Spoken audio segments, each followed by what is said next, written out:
In this video of chapter number 18 we will talk about effects of improper sewage management। जब sewage management जो होता है वो improper हो जाता है तो उसके क्या इफेक्ट होते हैं। Many places in our country have an open drain and in the streets। open drains हैं कुछ जगहों पे streets में। These serve as breeding place for mosquitoes।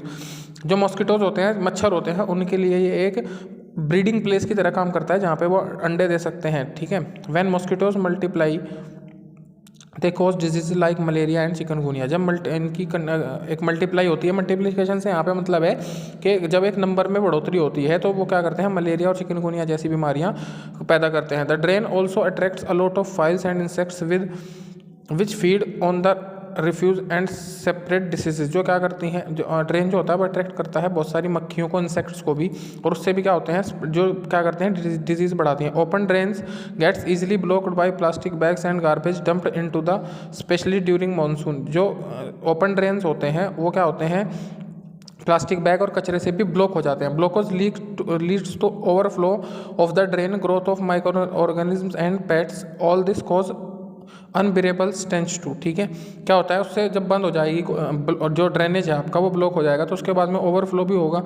और अनट्रीटेड वेस्ट वाटर जो होता है वो उसमें न्यूट्रिएंट्स होते हैं जो बेनिफिशियल है ग्रोथ के लिए एल्गी की। If this untreated waste water is let off into the water bodies then it leads to an increase in an algal growth called algal blooms. ये एगल ब्लूम्स की growth के लिए भी फायदेमंद हो जाता है, उनके लिए भी एल्गी उससे बन जाती है। This cause depend on the oxygen in the water bodies making them unable to support aquatic life. ठीक है। ये क्या करते हैं, वाटर बॉडीज़ को अनेबल कर देती हैं एक्वेटिक लाइफ के लिए। Such conditions is called eutrophication बोलते हैं इस तरीके की कंडीशन को। The overflowing drains can contaminates wells and streams too. नष्ट कर सकती हैं इस तरीके की जो कंटेमिनेट वेल्स होते हैं और स्ट्रीम्स को भी। Defecation in the open becomes a breeding place for the flies, and these flies on the extract and spread disease such as diarrhea, dysentery, cholera, typhoid and hepatitis। जो आपके open drains होते हैं वो एक breeding place बन जाता है files के लिए भी, और ये फाइल्स क्या कर सकती हैं, डायरिया, दस्त जो आपको लगते हैं, कोलेरा, टाइफाइड और हेपेटाइटिस जैसी बीमारियाँ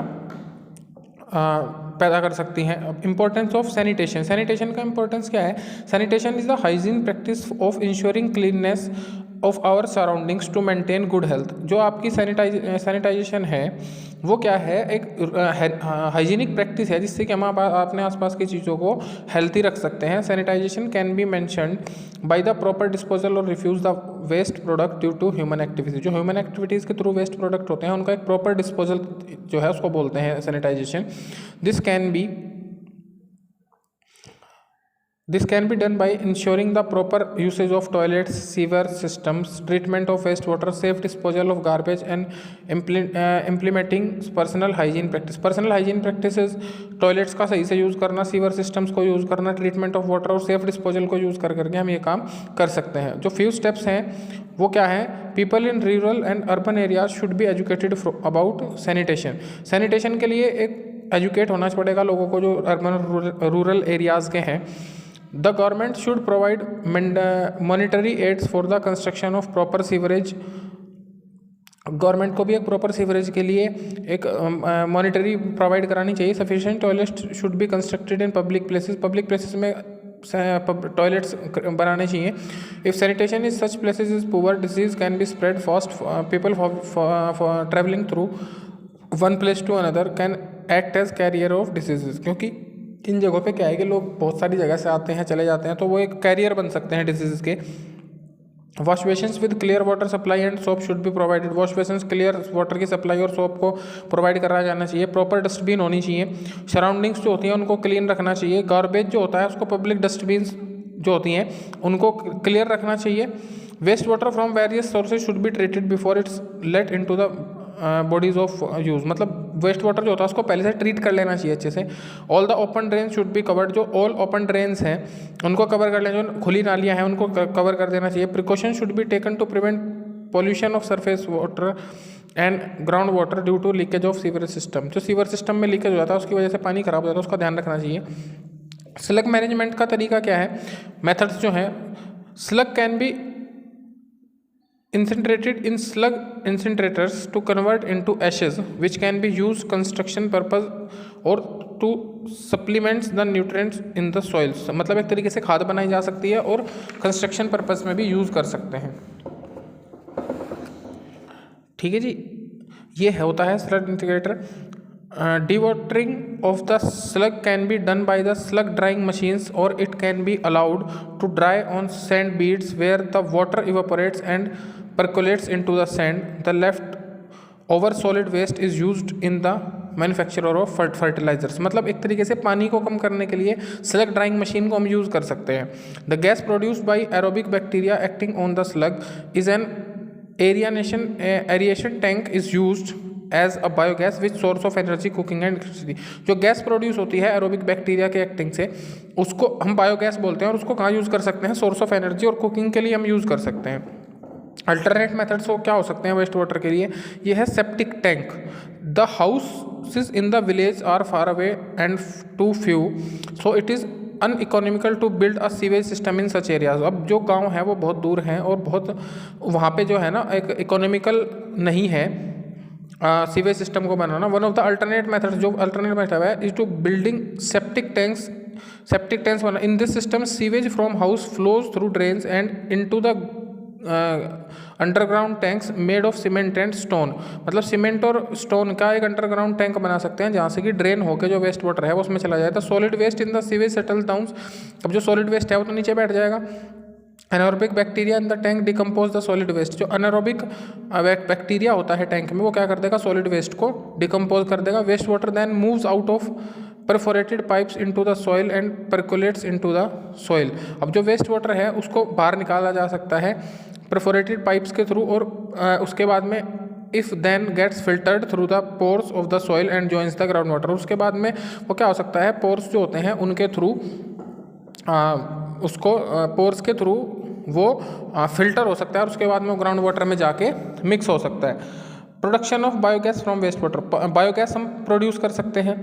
ठीक है, animal extract and plant waste are made into a slurry by mixing them with water in a biogas plants. क्या किया जाता है, स्लरी बना दिया जाता है जो आपका प्लांट्स और एनिमल्स का जो मलमूत्र होता है उसको वाटर के साथ में मिक्स करके this flows into an underground tank where anaerobic bacteria acts on the slurry to produce biogas. क्या किया जाता है, एनारोबिक बैक्टीरिया इस तरीके के स्लरी पे एक्ट करता है। इस तरीके का आपका एक बायोगैस प्लांट होता है और उसमें क्या होता है, बायोगैस प्रोड्यूस होती है और उसको कहाँ यूज़ किया जा सकता है, कुकिंग और लाइटनिंग पर्पज़ के लिए यूज़ कर सकते हैं। केमिकल टॉयलेट्स हम यूज़ कर सकते हैं। केमिकल टॉयलेट्स जो होते हैं वो पोर्टेबल टॉयलेट फैसिलिटी होती है जो एरोप्लेन्स वगैरह में यूज़ की जाती है, जहाँ पे सीवेज सिस्टम तो है नहीं। इन टॉयलेट्स में डाइल्यूट केमिकल्स को यूज़ किया जाता है वाटर की जगह पे ह्यूमन वेस्ट को के साथ में रिएक्शन करके, और वो क्या करते हैं, डंप कर देते हैं और उनको बाद में धीरे धीरे निकाल लिया जाता है, जो केमिकल उनको नष्ट कर देते हैं। Control of sewage at home, control home पे घरों पे भी होना चाहिए। Sewage generation can be minimise by monitoring what is thrown in the drain. Sewage generation को ध्यान में रखना चाहिए कि हम नालियों में फेंक क्या रहे हैं, ऐसी चीज़ें ना फेंकें जो नष्ट नहीं हो सकती। The disposal of cooking oils and fats down the drain leads the blockage. जो डिस्पोजल होते हैं कुकिंग ऑयल्स और फैट्स के, वो प्लास्टिक के होते हैं, वो क्या करते हैं, ब्लॉक कर देते हैं ड्रेनिंग सिस्टम को, तो उसका ध्यान रखना चाहिए। The fats and oils harden and blocks the pipes which is hazardous. जो फैट्स और ऑयल्स होते हैं जब वो कठोर हो जाते हैं तो वो पाइप्स को ब्लॉक कर सकते हैं। Oil and fats must be always be disposed of in dustbin. जो ऑयल फैट्स होते हैं उनको कहाँ पे डिस्पोज करना चाहिए, डस्टबिन्स में। Chemicals like paints, solvents, insecticides, motor oils and medicines may kill decomposer microbes that helps purify water, so these must never be down the drain। जो केमिकल होते हैं, केमिकल्स पेंट्स होते हैं, सॉल्वेंट्स होते हैं, इंसेक्टिसाइड्स होते हैं, मोटर ऑयल होता है, मेडिसिन होते हैं, उनको भी आपको ड्रेनिंग सिस्टम में नहीं डालना चाहिए। Use tea leaves, solid food remains, soft toys, cotton, napkin etc should also be thrown into the dustbin। जो इस तरीके की चीज़ें हैं, सॉलिड फूड रिमेन्स हो गया, सॉफ्ट टॉयज़ हैं, कॉटन्स हैं, नैपकिन्स हैं, उनको भी कहाँ डालना चाहिए, डस्टबिन में।